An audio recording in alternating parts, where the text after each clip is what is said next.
Hey guys, Mike here. So, oh boy, what a day in the market and what a close today. Oh, and I'm going to show you a video. I've multiplied, I think I've fast forwarded like 20x.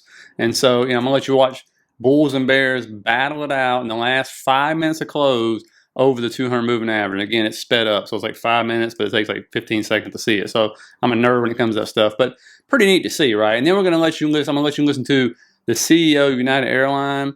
And please, dear Lord, tell me that you don't have a flashback of the oil CEOs when you hear this guy talk about supply and demand and how giddy he is. Oh my goodness, because if you didn't hear, they raised their 2023 guidance. That's right. An airline raised it for the 2023 year when we're supposed to be having a recession, right? Okay, and he'll tell you why.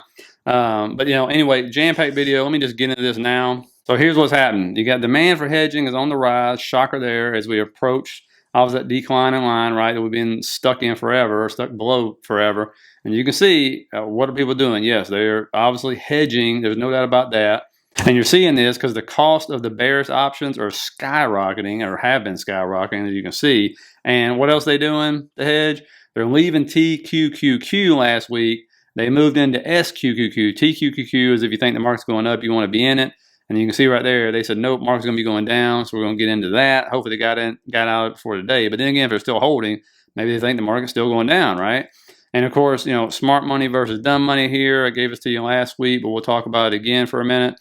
And if we look at this, you can see, actually, because we're supposed to be the dumb money at the top right there, curled over, started selling some, right? And then what do you got smart money doing? You don't know. They're not really doing anything. It's not really no change from the last time I showed you this. It's just ours curled over and we started getting out a little bit, taking a little money off the table, right? Which you saw this week. That's what I was talking about, people taking profits, right? And so now, just looking at the charts real quick, I want to show you what it looks like from bulls and bears battling out, or whatever. The market maker manipulating the heck out of the market in the last little whiff or whatever here. But this takes 15 seconds to watch 5 minutes. But watch them battle it out, trying to see who can we close above a 200, or are we going to close right below the 200. And we start out the day, if you ask anybody, I think they would have told you we ain't getting to that 200. Oh yes, and you can see, and I especially want you to watch the volume bars down below, because we've had a big move since 130 coming into this, right? And then the very last minute, again, this is only the last 5 minutes sped up for you. You can see they're like, nope, yeah, we made it above. Nope, no, you're not. The bears say, get the heck down. And you think, okay, we're heading down. The bears won, no problem. Look at those red bars down there, the volume bars. Like they're just like, nope, get out of here, get out of here, get out of here, because they know they can't let them get above that 200, right? Not good. That is a bullish thing, not a bearish thing. So here they come. The bulls are like, no, here we go. And you see where we end. And we zoom out to the 15-minute, you can see higher lows and higher highs, right? Building up, going into Monday now. So that's some good momentum on the short term. And then taking a look at the bigger picture, when you go to the daily, what are we doing here? We're just wedging down. That's all we're doing, right? I mean, we're just getting this wedge and just keep jamming us through this thing, waiting for February 1st to hit, which is the FOMC meeting. And the bigger picture, really what we're still sitting in is a stupid chop box. That's all we're in, just sitting in that range right there, up 2%, down 2%. That's pretty much what we're doing. We're not going anywhere right now. And what I tell you, just watch Apple. Don't worry about any other stock in the market, because what happened? It was below. It fell below 135. The market started going red. As soon as it got back up and then retested that and started to bounce, the market took off, right? I mean, that's what it's about. Why? Because this makes up 12%. Yes, I said that right. 12% of the QQQ by itself and 7% of the S&P. And this is the line you better watch. This right here, where we got rejected on the 18th, that's that trend line that goes back almost 2.5 years. If it gets above that, we're moving higher, guys. That's just the way it's going to be, whether you like it or not. Because if it captures that trend line and then retests and then bounces, and that's all of a sudden becomes support, not resistance. And when you make up 12% of one index and 7% of the other, guess what? People are going to follow that. Why? Because everybody watches Apple. They look at it and like, well, that's moving higher. Holy cow, right? And moves like, when Apple moves 1-2% a day, that's huge, right? Because what is it, $2 trillion market cap now? They can get back above that again. No, it's enormous, right? It's the biggest stock out there, right? It's the grandpa. And so, unfortunately, I don't like that. That's the way it is. I don't think one stock should make up 12% of a major index or 7% of a major index. I think that's ridiculous, but that's where the big boys have put us, okay?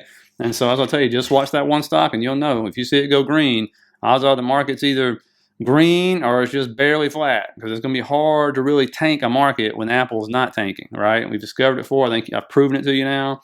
And another thing I'm going to watch out for, and I mentioned this today to the guys late, which is On Fridays, I'm noticing this, right? I put this in around 250. So on Friday, especially on the third Friday when monthly options expires, there is a big move in one direction or the other after, I said 2 p.m., but actually it's like 1 o'clock, 1:30. I've seen a few times now that I'm paying close attention. Could be a coincidence that there are more puts than calls next Monday, and max pain is going up to 392. Today it was 390. And we saw yesterday they moved us down right below 390. And then, of course, if you look at next week's max pain where the options are, it goes way up. 396 on Tuesday, 395 on Wednesday. So it was much higher than what the days was. And there's not as many puts as there was, nowhere near as many puts and stuff as there was as far as going into next week. And if you're new here, please hit that subscribe button. Really appreciate it. And if you're getting anything out of this, please hit that like and think about sharing the video, guys. And so there's a chance that allows the market to move more freely now, right? Because we had monthly options expiring. You just had so much bearishness. I mean, I've showed you there was puts galore, right? And so there's only one really call wall. That was like 400, I believe. And so, looking next week, though, it's just different.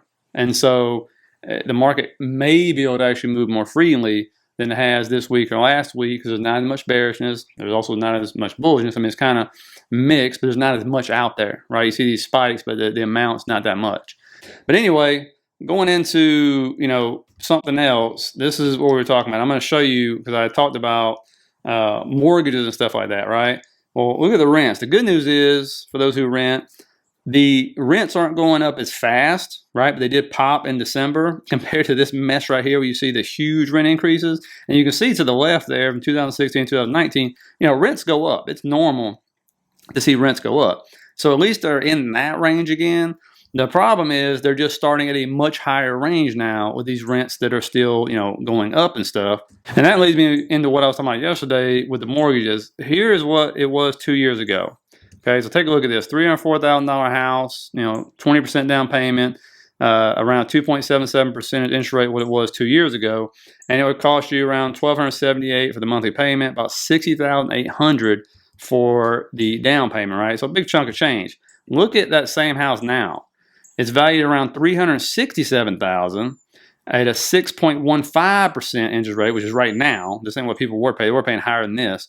And look at that, $2,072 and $73,400. So now people are paying almost $800 more for a mortgage than they were 2 years ago, and paying almost $13,000 more for the down payment. Okay, so that's now. If you look back 6 months ago, when we were sitting there at 7% interest rates for people buying houses then, and the housing prices were even higher, I don't even want to know what the numbers were. Okay, they were higher than this. And so that right there is fine again, as long as the paycheck's coming in. Again, it goes back to this right here. U.S. savings rate versus credit card debt, right? Same kind of principle. You see the big divergence. Savings rate's down there, credit card debt's flying. We know everybody's spending more on their credit card stuff. And again, those extra mortgages, the higher rents, the credit cards, all that stuff, it's all good as long as we got jobs. What did Google do today? What's also making stocks pop up? Google laying off a bunch of people, stocks up 5% on the day. So I mean, that's the way it is, right? Because they're trying to get that bottom line up, control expenses, but those people don't have paychecks. It's a tight labor market. So again, hopefully they can go find another job and everything. But eventually, if the rate of layoffs keeps adding up, right, and keeps going up and up and up, eventually that takes its toll, and then you get this snowball effect. And so for those people that are paying rents up to here when they were here, they're paying mortgages up to here, they were here, and then June hits, and the government goes, "You borrowed money to go to school? Well, you got to pay that back finally. It's only been 3 years. It's been 3 years. Am I right on that? 3 years?" And so guess what? All of a sudden, here comes this extra bill you ain't had in 3 years, between $300 to $600, right? If it's just one person, you have two people in the household, might be more if you got college loans. Then they go, "Oh boy, wait a minute." And then that's when things start to snowball. And then they lose the job if that happens. And then it's like, oh boy, see you later. There's a reason why Discover said they're putting more money back for defaults, right? Just in case. Don't mean it's going to happen. Don't mean it's going to happen. I don't wish for anybody to lose their job. But when you look at the economic data, it sucks. What's saving it and what's pushing all this back is people had no clue about this labor market. We've never seen it before. I've never seen it in my lifetime, and I'm not a spring chicken. Let me know in the comments if you have. But that's what's saving everything, right? I mean, you see it. There's still like, was it 1.6 jobs for every one person out there? I mean, that's just the way it is. And again, if the Fed, if they continue to raise rates, it will have an effect. But right now, what's happening is they're not rolling their balance sheet off that fast at all. They ain't putting a dent in that thing. And two, and people are projecting they're going to slow rates and even pause rate hikes, right? Well, the problem with that is they haven't really taken liquidity out of the market if you really look at it. Because why? All of a sudden, yeah, they may be trying to take money out, but what's happening? People were able to make so much money on the savings they gave them, right? I mean, what was it? I was last night. I'm even thinking about just doing this 30-year Treasury note or something like that. I'm sorry, 30-year. Yeah, 1 month. It's like 4.85%, right? I mean, really, risk free, right? You don't lose a penny. And you got people actually building to buy CDs, people putting it in money market accounts, all these different safe havens.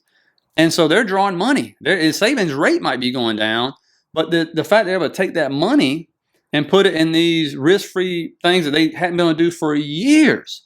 Well, now that's more liquidity out there being able to be spent, to be invested, right? Versus what the Fed's doing.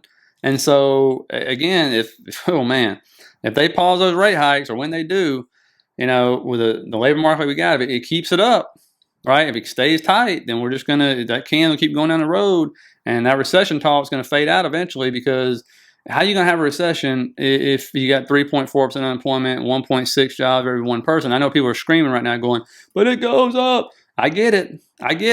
But again, not like this. You have to slow down this labor market. Usually you're at 3.4% unemployment without all those extra job openings out there. And that's what one of the Fed presidents said today. He goes, we got to get rid of all these job openings. That's the first mission, is to get like one job for every one person. You got to get down to that first before you can have your unemployment rate go through the roof, right? And so, that's should be their mandate. Say we got to get the job market back down to where it's normal, where people aren't looking or can hire people and have enough people to staff and all this stuff. And, to lead into that leads me into what United Airlines CEO said, right? And for those who don't know, they raised their 2023 year guidance. It's an airline, folks. There's supposed to be a recession going around. The consumer is supposed to be getting broken. We're supposed to not be able to spend as much. And an airline is raising the full year's guidance and bragging about their fourth quarter. And here's why. Well, I think there's really has been structural changes in the airline industry as we're coming out of COVID. One, demand actually is turning out to be higher than it was before because of hybrid work and making many more weekends possible to travel for holidays. But the bigger one is the structural change for supply.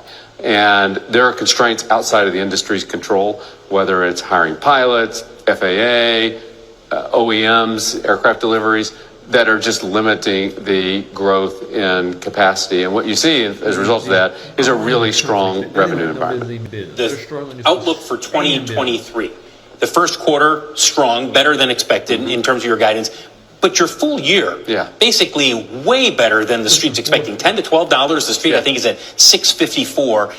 If there is a recession, I don't want to be part of the group that's maybe trying to talk everybody into a recession, but if there's a recession, you're still confident that the demand is going to be there, right? We are. I mean, and I think the street is having a hard time catching up with the momentum that's happening, and not just at United, but in aviation in general. And it goes back to just the fundamentals of supply and demand are so strong. Like, we're building into our forecast at least a slowing economy and probably a mild recession in our numbers. And we think that gets us to $10 to $12 a share this year, which is a pretty amazing place to be, back to where we were pre-pandemic, even in a weakening economy. But it really it speaks to the structural changes that have happened, particularly with supply constraints. And please tell me I'm not the only one that thought about the oil CEOs when you were watching this guy. This was exactly what they talked about. When oil's falling off a cliff, not the stocks. Right?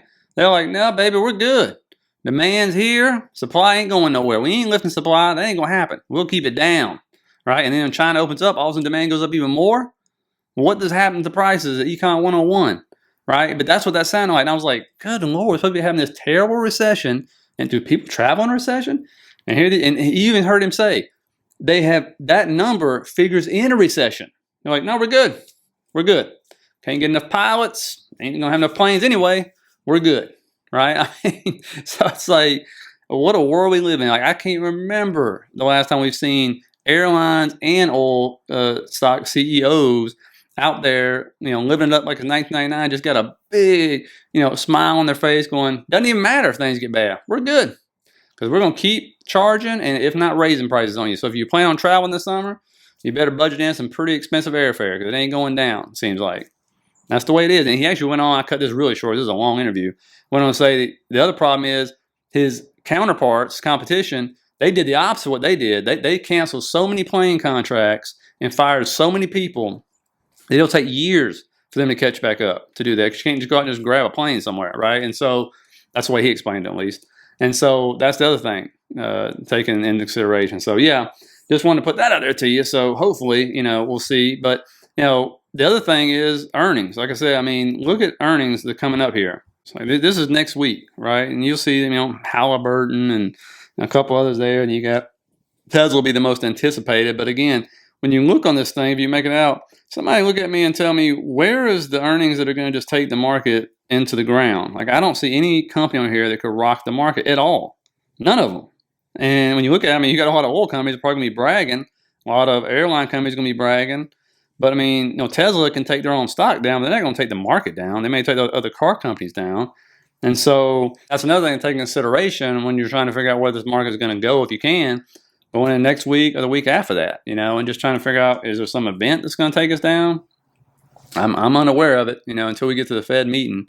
And like I was telling the members, hey, if they just do a 25 basis, if they do no hike, market's going to moon. It's gone. See you later. Taking off. If they do 25, that's already baked in. That's what the whole selling off this week was, right? Trying to bake that in because everybody expects that anyway. Now, if they do 50, well, that could absolutely take the market down. But nobody's expecting them to do that. And I mean, I think they're going to do 25, honestly. I mean, it wouldn't surprise me at this point in time. But like I was telling the members, understand past history, sometimes predicts the future, I guess. And one thing it is, when they do pause, and that's one thing this market is doing, is trying to say, oh, they're going to pause. That's what yields are telling us too. They're going to pause, right? And not just pause, but cut. And so understand, the market tanks when they cut because the economy is horrible, right? But when they pause rates, if you go back and pull up the Fed funds rate and put it over the S&P or the QQQ, the market takes off. It's like it's a party, right? I call it the last hurrah. I've said that multiple times because they realize what's next. What's next is the cut because the economy sucks, right? And so that's kind of where we're at. So just keep that in mind. Stay data dependent, all right? And I'll see you guys Sunday.